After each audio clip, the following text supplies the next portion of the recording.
Doctor Mohammad ইউনূসের সাথে ভারতের যে সম্পর্ক এটা দিন দিন তলানিতে যাচ্ছে। যে দাবি এতদিন আওয়ামী লীগ করে গিয়েছিল ক্ষমতায় থাকতে, সর্বোচ্চ হয়তো তলে তলে চেষ্টাও করেছে কিনা জানি না, বাট বিভিন্ন নেতাকর্মীর বক্তব্যে এই বিষয়টা স্পষ্ট হয়ে উঠে এসেছিল। তো সেই একই জিনিস আজকে আমরা ভারতে দেখতে পাচ্ছি।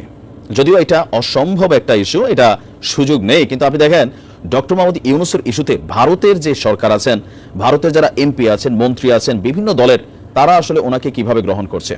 আপনি তাদের বিভিন্ন বক্তব্য যদি শোনেন, সরাসরি তাদের বক্তব্য হচ্ছে ডক্টর মোহাম্মদ ইউনূস মৌলবাদী একটা গোষ্ঠীকে প্রায়োরিটি দিয়ে তিনি তার রাজনীতি করছেন। মানে এখানে মৌলবাদী বলতে যেটা বোঝানো হচ্ছে, গেল 3 মাসে বাংলাদেশের বিভিন্ন ইস্যুতে, ভারতের ইস্যুতে আমাদের যেই মানুষ রাজপথে নামছে, ভারতের ইস্যুতে যারা বক্তব্য দিচ্ছে, ইস্কনের ইস্যুতে যারা বক্তব্য দিচ্ছে, তো অধিকাংশই আলেম ওলামা টাইপের, অথবা ধরেন যারা মাথায় পাগড়ি পরেন অথবা পাঞ্জাবি পরিহিত একটা শ্রেণী। তো তারা বেসিক্যালি এই জিনিসটাকে ফোকাস করছে, কারণ ভারত বিদ্বেষী বক্তব্যে তারা মনে করছে এই সরকারটা আসার পরে হঠাৎ করেই ইতিহাসে গত 53 বছরে আওয়ামী লীগ, বিএনপি বা এরশাদ সরকার ক্ষমতায় ছিল, কখনো এতটা ভারত বিদ্বেষী অবস্থান বাংলাদেশের জনগণের ছিল না যেটা এই মুহূর্তে আছে।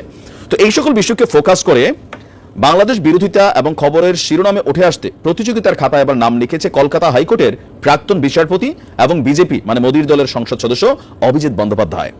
তিনি বলছেন যে অন্তর্বর্তী সরকারের প্রধান উপদেষ্টা ডক্টর মোহাম্মদ ইউনূসের পাওয়া নোবেল পুরস্কারটাকে বাতিল করতে হবে। মামার বাড়ির আবদার, মাড়ি ছুটিয়ে লাল করে দেবে নোবেল কমিটি।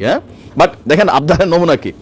সংসদ অধিবেশন শেষ করে কলকাতা ফিরে বিমানবন্দরে সাংবাদিকদের প্রশ্নের উত্তরে তিনি বলছেন যে বাংলাদেশে অত্যন্ত অন্যায় হচ্ছে। এই যে ইউনূস, ইনি নোবেল পুরস্কার পেয়েছেন শান্তিতে। আমার মনে হয় গত 90 দিন ধরে যেভাবে উনি সরকার চালাচ্ছেন, সম্পূর্ণ বেআইনি একটা সরকার, এবং তাদের প্রধানমন্ত্রী এখনো পদত্যাগ করেননি, তিনি যেখানেই থাকুক। দেশটিতে রাতে যেভাবে অন্য ধর্মের উপর আক্রমণ চলছে, তাতে আমি মনে করি নোবেল কমিটির এই মুহূর্তে তার নোবেল পুরস্কারটি ফিরিয়ে নেওয়া উচিত। আমি জানি না এই ধরনের কোনো নিয়ম আছে কিনা, আগে জানা উচিত, আমিও আসলে জানি না আছে কিনা। তবে দেওয়ার নিয়ম থাকলে সেটা বাতিলেরও নিয়ম থাকা উচিত। মানে তিনি বুঝতে চাইছেন যেই নিয়মে দিছে, যেহেতু এখন তিনি এভাবে অবস্থান তৈরি করছেন বাংলাদেশে, তো সেই কারণে তার এই নোবেলটা বাতিল করা উচিত। বাংলাদেশের আন্তর্জাতিক পরিস্থিতি নিয়ে সারা পৃথিবী নজর রাখছে দাবি করে তিনি বলছেন এই অসভ্যতা চলতে পারে না কোথাও। তার আরো বক্তব্য, যাকে গ্রেপ্তার করা হলো মানে চিন্ময় দাস, প্রথম দিন তাকে অন্যান্য সাধারণ অপরাধীদের সাথে রাখা হয়েছে। কোন সভ্য দেশে এরকম হয় বলে আমি শুনিনি। আমাদের এখানে যিনি ইস্কনের আছেন তিনি আশঙ্কা প্রকাশ করছেন তাকে যে কোনো সময় মেরে ফেলা হতে পারে। যদি আটকে রাখতে হয় তাহলে কোনো গেস্ট হাউসে আটকে রাখুন এবং কোনো আলাদা জায়গায় নিয়ে রাখুন। মানে তার বক্তব্য, তাকে যে সাধারণ কয়েদিদের সাথে রাখা হয়েছে, তো জেলের ভিতরে তার প্রাণহানির একটা শঙ্কা আছে, সেই কারণে তাকে ডিভিশনগত সুবিধা দেওয়া উচিত। বাট সরকার কিন্তু এটা দেয়নি, বা আদালত দেয়নি, সরকার আদালত দেয়নি। এমনকি হিন্দুদের ইস্যুতেও তার বক্তব্য হচ্ছে যে যারা আক্রমণ চালাচ্ছে তারা জেনে রাখুন পৃথিবীর বিভিন্ন দেশে তাদের ধর্মীয় সম্প্রদায়ও আছে যারা মিলেমিশে থাকে, যেমন আমাদের ভারতবর্ষে।